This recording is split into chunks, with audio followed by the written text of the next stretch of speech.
सच साहेब भाई जी, मैं मेघा दासी महाराष्ट्र से नासिक जिले के छोटे से गांव से रहती हूँ। मैंने 2016 में नाम लिया था, फिर बाद में सतनाम लिया तो बाद में झगड़े शुरू हो गए हमारे घर में। झगड़े शुरू हो गए तो बाद में आपके 17-18 में मैंने वीडियो देखना शुरू किया आपके, तो वो सब रूल में निभा सत्संगति जो जो नियम है वो मैं फॉलो करती हूँ। मतलब मेरे पति को वो बिल्कुल मंजूर नहीं। मेरी 2 लड़कियां हैं, एक 20 साल की, एक 13 साल की, और मेरे पति को मंजूर नहीं कि मैं वो भक्ति करती हूँ गुरु भगवान की। उनको नहीं चलता। छोड़ दो उसको, रामपाल जी भगवान को छोड़ दो, नहीं तो मेरे घर में नहीं रहने का। तो वो करोगी तो मैं मेरे घर में नहीं रहने दूंगा, ऐसे बोलते हैं। अब उन्होंने तलाक के लिए वकील से बात की है, और मेरे नाम पे उनकी कुछ ज़मीन है 3-4 एकड़। तो वो बोलते हो ज़मीन हमको लौटा दो, और एक लड़की मेरे को दे दो, एक लड़की तुम्हारे पास रखो। तो क्या वो ज़मीन में उनको वापस दूँ तो भैया मेरी मर्यादा तो नहीं खंड होगी कोई? उनके भाई की लड़की की सगाई थी, उसमें नहीं गई तो इससे वजह से वो झगड़ा ज़्यादा बढ़ गया, इसलिए उन्होंने मेरे को घर से बाहर निकाल दिया। मैं मायके में हूँ दोनों लड़कियों को लेकर। उनको बहुत जल्दी हो गई कि जल्दी जल्दी करो हमारा। उनके जो रिलेटिव्स है उनको ज़्यादा जल्दी हो गई कि नहीं जल्दी से तलाक करो, कोर्ट में नहीं जाएंगे, बाहर से बाहर निपट लेंगे। क्या करूँ भैया, मैं ज़मीन उनको दे दूँगी तो मेरी मर्यादा तो नहीं टूटेगी कुछ? क्या मैं ज़मीन दे सकती हूँ उनको वापस? सत्साई बहन जी, बहुत बड़ी दया है आपके ऊपर परमात्मा की, जो आपने अपने गुरुदेव भगवान के वचन को निभाने के लिए, उनकी मर्यादाओं को निभाने के लिए आपने सही समय पर इतना अच्छा डिसीजन लिया। हमने तो भक्ति करनी है, चाहे माँ बाप के घर पे करें, चाहे ससुराल में करें, चाहे कहीं अपनी मेहनत मजदूरी करके करें। हमें ज्ञान समझ में आ गया, भगवान चाहिए। और फिर भगवान हमारे साथ में है, भगवान पल पल हमारे साथ में है, हम उनकी जो है नज़र में हैं।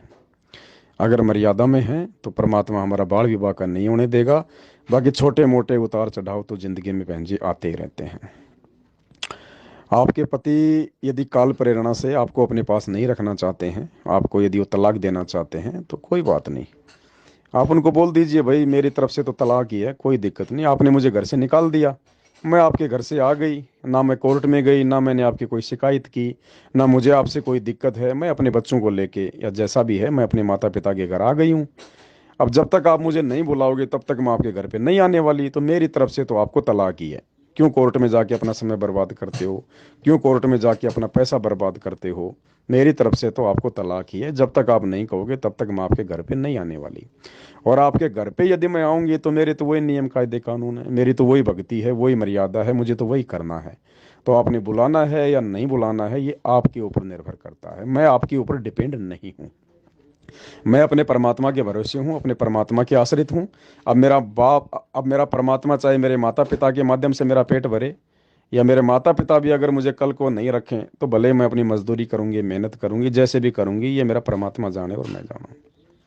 रही बात बहन जी 3 एकड़ जमीन की, मतलब आप उनको ये कहें कि भाई देखो, कायदे कानून के अनुसार तो आपने मुझे अगर तलाक देना है तो तलाक वैसे कोई स्टाम्प पेपर पे लिख के नहीं दिया जाता, कोई रिश्तेदारों के बीच में नहीं दिया जाता, कोर्ट के माध्यम से दिया जाता है। और कोर्ट में यदि आप मुझे तलाक दोगे तो कोर्ट को ये भी पता है कि भाई ये अपने माँ बाप को छोड़ के और अपने पति के सहारे आई है, बच्चे इसके पैदा हो चुके हैं, तो भरण पोषण की जिम्मेदारी आपकी आपका पति देगा कोर्ट के अनुसार। क्योंकि आप तलाक नहीं दे रही, आपका पति आपसे चाहता है तलाक, तो आपके भरण पोषण की जिम्मेदारी आपके जो है मतलब कि पति के ऊपर डालेगा कोर्ट। तो वहां भी हमने कोई दिक्कत नहीं है। अब क्या होगा? अब जैसे अब वो 3 एकड़ जमीन है, तो आपका पति हो सकता है कोर्ट में मुकदमा भी कर दे, आपके भरण पोषण की जिम्मेदारी भी ले ले, वो कल को वो जिम्मेदारी भी ले लेगा। और उसके बाद और मान लीजिए आपने फिर उसको 3 एकड़ जमीन भी दे दी, लेकिन उससे भी बहन जी उनका पेट नहीं भरेगा, वो जगत वाले हैं। वो एक महीने आपको पैसा देगा, दूसरे महीने मना कर देगा कि जा तूने जो करना तू कर ले, मैं नहीं देता तेरे को। अब फिर हम भगत हैं, हम फिर उसके खिलाफ मुकदमा नहीं कर सकते, हम उसके खिलाफ फिर जो है बल्कि कोर्ट में नहीं जा सकते। तो बहुत सारी बातें हो जाएंगी बहन जी इसमें। तो ज्ञान आधार से बहन जी दास को जो लगता है वो समाधान यही है कि वो तो लोभी लालची आदमी है ना। और अगर उसने मना कर दिया है कि आपको नहीं रखना अपने घर पे, तो कोई दिक्कत नहीं है। अब आपके पास में 2 ऑप्शन है बहन जी। पहला ऑप्शन तो आपके पास में ये है कि आप उसको ज़मीन ना दें। आप उसको बोल दें कि भैया देखो, जब तक मेरे गुरुदेव नहीं आएंगे तब तक मैं ज़मीन, उनसे कोई आज्ञा लिए बिना मैं आपको ये ज़मीन वापस नहीं कर सकती, आपके नाम पे मैं नहीं कर सकती, बिल्कुल नहीं कर सकती। और अगर आपको ज़मीन चाहिए तो इसमें से, क्योंकि मैं आपकी अर्धांगिनी हूँ, मैं आपके हर सुख दुख में, हर संपत्ति में मैं आपकी जो है मतलब आदि मैं आपकी हिस्सेदार हूँ। 1.5 एकड़ ज़मीन मैं आपको दे सकती हूँ अगर आपको चाहिए तो, अन्यथा ज़मीन मेरे नाम है, ज़बरदस्ती आप ले नहीं सकते। और मैं अपने गुरु भगवान की आज्ञा के बिना आपको ज़मीन दे नहीं सकती।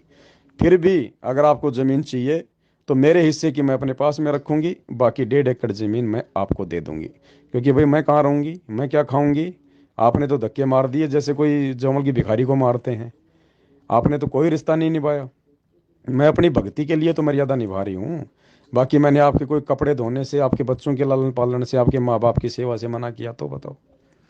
तो एक तरीका तो देखो बहन जी ये है, उस पर थोड़ा सा अंकुश लगाने का, और आपका भी जीवन थोड़ा सा ठीक ठाक चले इसके लिए। क्योंकि बाद में आप चाहो तो अपनी ज़मीन बेचो, चाहो तो आप अपनी ज़मीन रखो। पति को बोल दो अगर तुझे पूरी ज़मीन चाहिए तो 1.5 एकड़ मेरे हिस्से की ज़मीन है, मेरे को 1.5 एकड़ की ज़मीन के जो वर्तमान की जो कीमत है उसके हिसाब से मेरे को जो मतलब की पैसे दे दे, बाद में तो तेरी पूरी ज़मीन ले ले, मुझे कोई दिक्कत नहीं है। लेकिन ये बहुत ज़्यादा गोल मथोल हो जाएगा बहन जी, क्योंकि फिर ये आपके समझ में नहीं आएगा ये मामला ये, और ना वो छोड़ने वाला ना आपको देने वाला, आप जानती हो फिर। क्योंकि उनके कोई नियम कायदे कानून नहीं है बहन जी, वो मारपीट भी कर सकते हैं, कुछ भी कर सकता है ऐसा आदमी। तो दूसरा जो तरीका है, जो आध्यात्मिक तरीका है, वो ये है बहन जी कि हमने उस निकम्मे को उसकी ज़मीन जो है वो दे देनी है। हमने उसको उसकी ज़मीन जो है वो दे देनी है, भले वो आपको रखे या ना रखे, भले चाहे वो दोनों बेटी रखे या एक बेटी आपको दे या एक बेटी उसको दे, कोई दिक्कत नहीं है। आपको बेटी देता है तो बेटी से भी भक्ति कराओ, आप भी भक्ति करो। जब तक माता पिता के साथ हो तब तक माता पिता के साथ रहो, नहीं तो बहन जी मर्यादा में रहोगी, गुरु को भगवान मानोगी, अपनी भक्ति करोगी तो व्यवस्था परमात्मा करेगा। भले माता पिता भी साथ ना दे, उस निकम्मे ने तो साथ छोड़ ही दिया, भले माता पिता भी आपका साथ ना दे, लेकिन फिर आपने अपने गुरु जी के भरोसे रहना पड़ेगा। वो जमीन उसको दे दो ना कि भैया ले जा तेरी जमीन, खा पी, मुझे कोई लेना देना नहीं है, मुझे देने वाला मेरा परमात्मा है। तो वो जमीन आप उसको दे दें।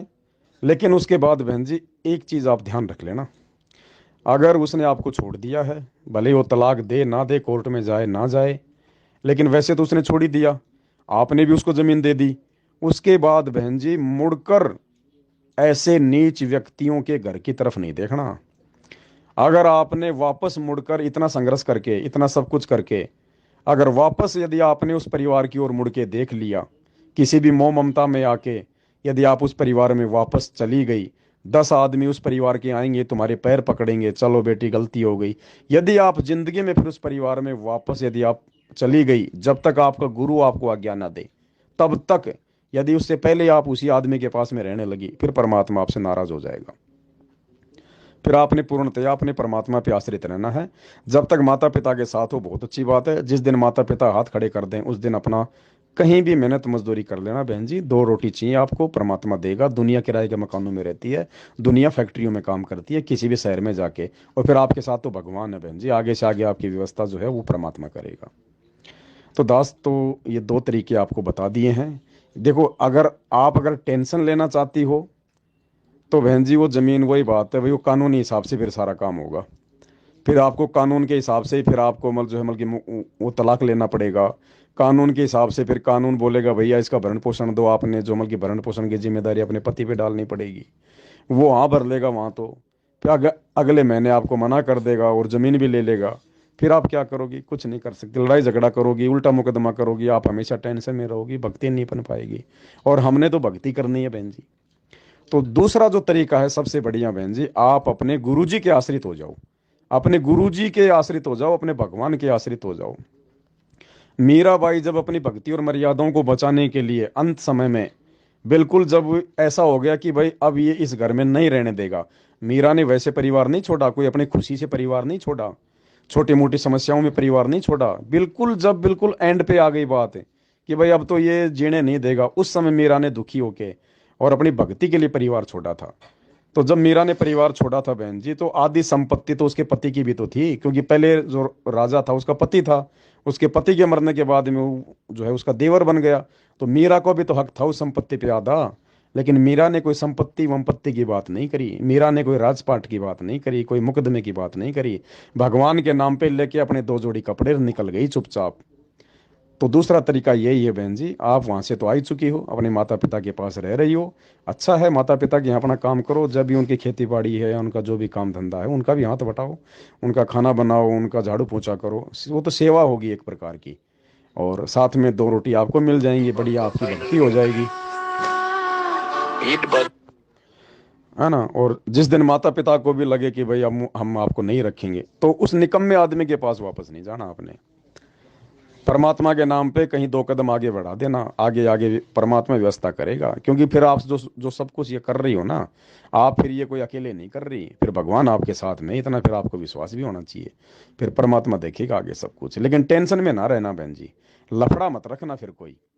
और जमीन को अपने नाम वाम करने के लिए, फलाना दिखाना करने के लिए वहां ससुराल जाने की जरूरत नहीं है, बार बार कहीं जाने की जरूरत नहीं है। उनको भैया तुम्हारे जो भी कागज पानड़े हैं एक बार ले आओ, तुम्हारे जो भी कागज वागज हैं कुछ भी हैं, अगर आप पढ़ी लिखी हो तो आप उनको पढ़ लेना, उनमें कुछ और तो नहीं लिखा हुआ है, फालतू में कोई और कोई कंडीशन वगैरह तो नहीं है भाई उस जमीन के अलावा।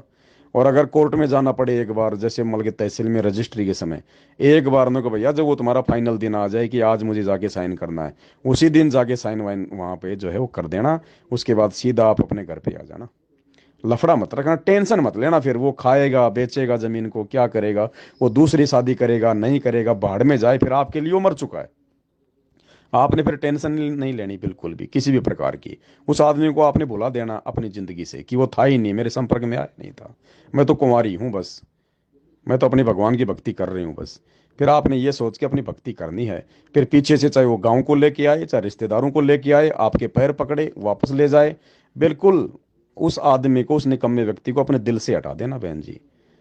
जब तक अपने गुरुजी बाहर नहीं आ जाते हैं, गुरुजी फिर कोई आपको आदेश ना दें, तब तक आपने केवल अपनी भक्ति करनी है, उधर से अपना ध्यान हटा देना है।